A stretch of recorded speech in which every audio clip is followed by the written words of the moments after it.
welcome back to the Blissful Badger. Today, I felt I should share my progress on my Skaven army. In the past 6 weeks, I've managed to build 61 minis. 40 clan rats, 10 plague monks, 10 plague censer bearers, and a storm fiend.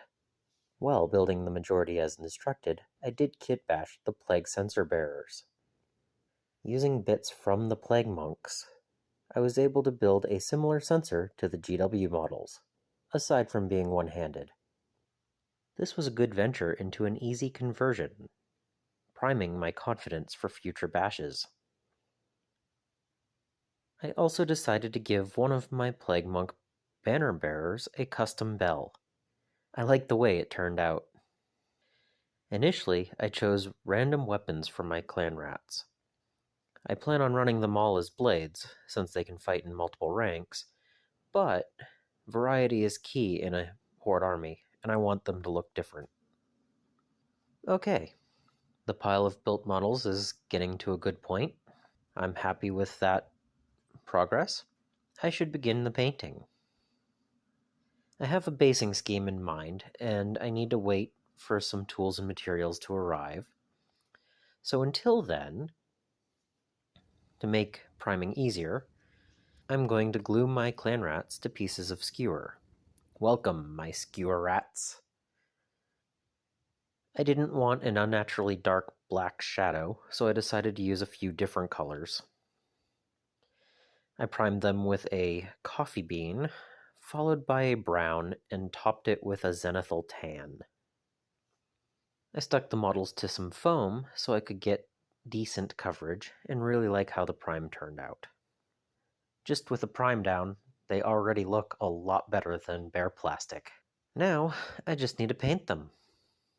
For the clan rats, I wanted them to be brighter, similar to feeder mice, and to take the notice of my opponents. That means I need to go with a white or slightly gray color. While choosing colors, I knew that when I got to painting the pestilence units, I wanted to use green clothing, maybe a greenish brown, and several other units will have unique color schemes. So because of that, I chose a yellow. I mixed some light flesh with blood red to make a pink for the tails, then washed it with a watered-down purple alchemy.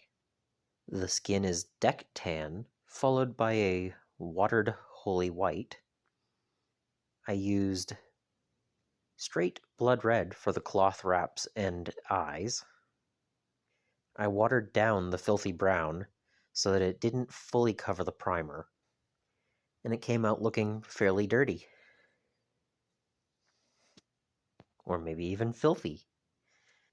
And everything that was wood is painted Army Painter leather brown. For the metals, I wanted something a little bit darker than normal, so I went 2 parts gunmetal and 1 part tinny tin. I'm coming to really enjoy this tinny tin. I used it on the sniper rifles of my scouts recently as well. A quick pass of the brown and metallic on the shields, and they're ready to be assembled and based. Overall, I'm happy with the result. And here we are at the end of 6 weeks. I have about 30% of the army built, and more ready and waiting. The proper amount are painted, yes. I have 13 painted right now, and I have color schemes ready for several more units. In the next part of this Mustering an Army series, I hope to share Gutter Runner conversions, a basing overview, and maybe have a large model built. I hope you enjoyed this update. Again, if you have any questions or comments, please feel free to share. And until the next time, I hope you find your bit of bliss. Squeaky, squeaky, squeak, squeak.